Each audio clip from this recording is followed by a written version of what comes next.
We have Claire Keeger, Chicago Whitney Young in 1, Kim Azee, Bolingbrook in 2, Charisse Porter of Willowbrook, Villa Park in 3, Cecily Jones, Plainfield North in 4, Margaret Bamgbose, we saw her win once today, in 5, but she's got Aaliyah Brown next to her from Lincoln Way East, and then Moore Lake Aquinoson in 7 from Waubonsie Valley. Brittany Ellis, who took a championship earlier for Gurney Warren in 8, Taylor Whitler of Creekmoney out in 9. Another star-studded field. We go to the starter.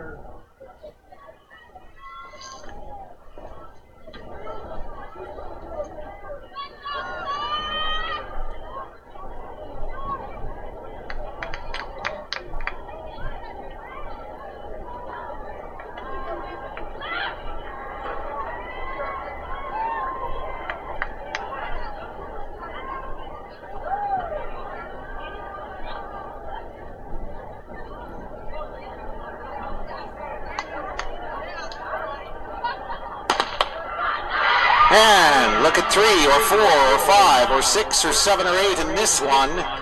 Right now I've got Cecily Jones. Cecily Jones coming around with Aaliyah Brown. Jones and Brown. Jones and Brown and Aquinoson. Jones, Brown, now Brown. Here is Bamgbose. There is Aquinoson. It's going to be at the wire in 6. 6 with the win. It'll be a photo with 2 and 3. And Cecily Jones is probably 4th. It is Brown of Frankfort, New Lenox, Lincoln Way East. Bamgbose is 2nd, Evanston. Aquinoson 3rd, 24-18 to 24-32 to 24-34 to 24-37. Porter next, 24-81 for Willowbrook. Jones had the 4. Another 24 was Ellis of Gurney Warren. So 1 second in between the top 6. But the win to Aaliyah Brown, Lincoln Way East.